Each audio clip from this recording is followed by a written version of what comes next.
Formula One, the world's premier motorsport series, conjures up images of high speeds, ultra-efficient crews, and the glitz of podium finishes. However, behind the scenes, there is a Herculean amount of logistics work that forms the sport's backbone. Transporting the equipment of 10 teams to over 20 races across 5 continents in a 9-month season necessitates extreme fidelity and precision. Without further ado, let's look at how the Formula One circus travels around the world, the challenges teams face in bringing the most prestigious motorsports racing to so many tracks, and why the 2023 calendar will be. To transport their cars, equipment, and personnel, teams use a combination of 3 modes of transportation: roadways, airways, and waterways. Because all teams are currently based in Europe, all European races are typically transported by road. The cars, equipment, and tools are transported to race locations using liveried articulated lorries. The cars are boxed up and transported by road, with all of their aero packaging removed. The cars are cushioned and placed on an elevated platform inside the truck to prevent movement or damage.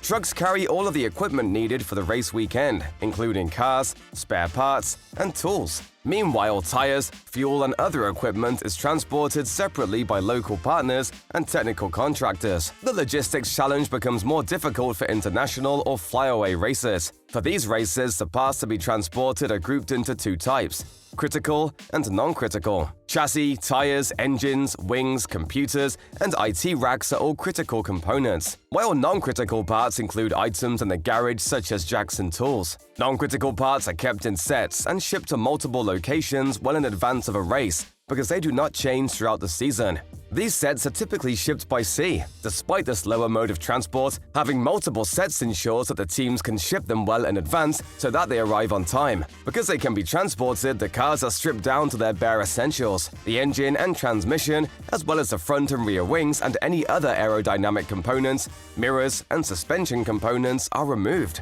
Each of these parts is packed in its own foam-slotted box. Some teams go the extra mile and use bubble wrap as a precautionary measure. The chassis are packaged in custom-made covers. All teams transport their equipment in custom-made cargo crates designed to maximize the amount of space available in the plane's holds.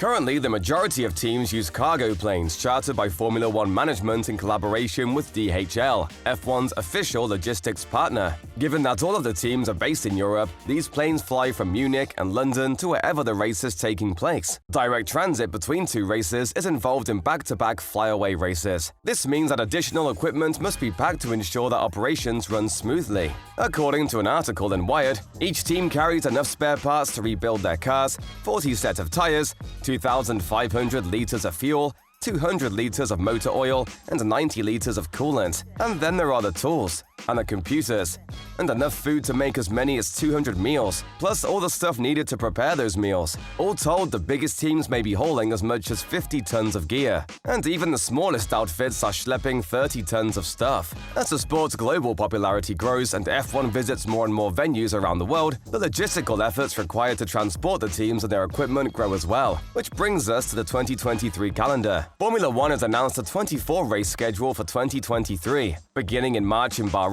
and ending in November in Abu Dhabi. The schedule, which is the longest in F1 history, includes the Monaco Grand Prix, whose future was in doubt, as well as races in Las Vegas and China. The calendar was created by F1 owners Liberty Media and was later approved by the FIA's World Motorsport Council. While Formula One's 24-race schedule may be a sign of the series' current health, it was a source of concern for many fans. For those working in the paddock, it was the first indication of how many weekends they would be away from home next year. People joked about the impending surge in business for divorce lawyers in Oxfordshire, while the majority of F1 teams are based, and shuddered at the massive amount of time that will be spent on logistics next season. The number of races on the calendar is not the most surprising aspect, given the plans to add Qatar and Las Vegas, bring back China, and keep both Spa and Monaco.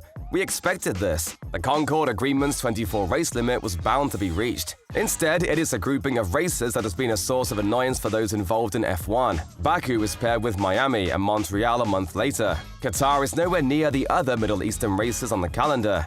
and Austin is only a month before Las Vegas, which forms a doubleheader with Abu Dhabi to close out the season. On the surface, some of it doesn't make sense, especially since F1 has stated its intention to group races geographically whenever possible. That's even before we get to the triple headers. Remember when the first one happened in 2018 and teams vowed never to do it again? And that their reappearance in 2020 was solely due to COVID? We'll be back to 2 triples next year: USA, Mexico, Brazil, and Emilia-Romagna, Monaco, Spain. 5 races in 6 weeks to finish the season may be exciting for fans, but it will put strain on the paddock in terms of both logistics, psychology, and physics. Another factor, and one that is intrinsically linked with F1's monstrous logistical operation, is carbon emissions, and looking through that lens doesn't give much hope either. Formula One set new targets 3 years ago to transition to a more sustainable future, committing to net zero carbon emissions by 2030. Unfortunately, when Formula One unveiled its new calendar, they must have abandoned their plans to build a more sustainable calendar. By 2026, Formula One cars will be powered by 100% sustainable fuels,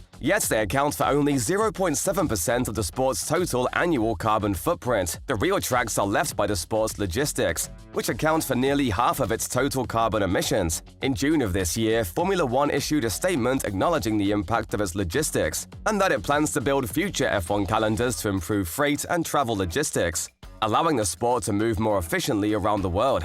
However, with the addition of 2 races to the 2023 calendar, the logistics of Formula One will produce an estimated 80,000 tons of CO2 in 2023, a 15% increase over the current 2022 calendar. In fact, if F1 reconstructed its 2023 calendar to group races geographically, it could reduce its carbon emissions from logistics up to 46%. On top of that, we are already hearing complaints about overworked employees. 4-time world champion Sebastian Vettel has stated that the goal should be to have a sustainable way of running the season, not only for the environment, but also for the human resource. Other drivers, such as McLaren's Daniel Ricciardo, have expressed similar concerns, and Red Bull's Sergio Perez has even stated that he may retire from F1 if the season lasts any longer. The 2 newest venues added to the sport, Las Vegas and Qatar, highlight Formula One's true ambitions. F1 has rapidly expanded into the lucrative US market, first with its successful Netflix series Drive to Survive, then with Miami joining the circus in 2022,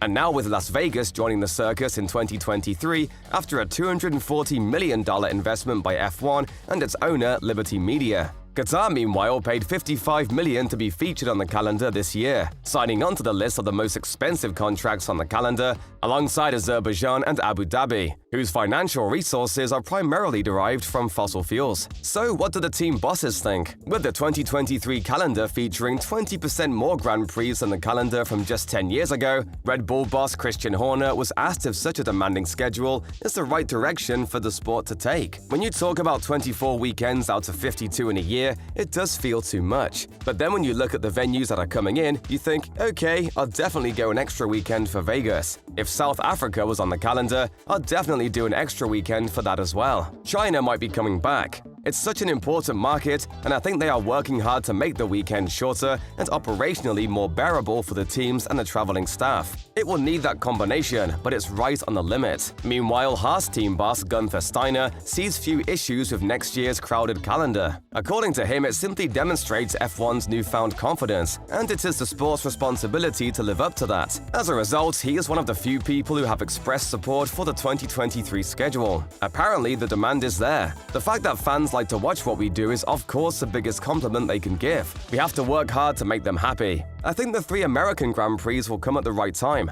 The sport is already very popular there. It's a good thing. Each race also has its own unique things. They don't copy each other. I think it's good. America is a very big country. They don't get in each other's way. I already know 2 of the 3 races, and I expect Las Vegas to put on a great show. What are your thoughts on F1's 2023 calendar? Is it too ambitious? As environmental consensus grows, do you believe F1 should be mindful of the amount of emissions it emits? Please let us know in the comment section below. Thanks for watching, and we'll see you later.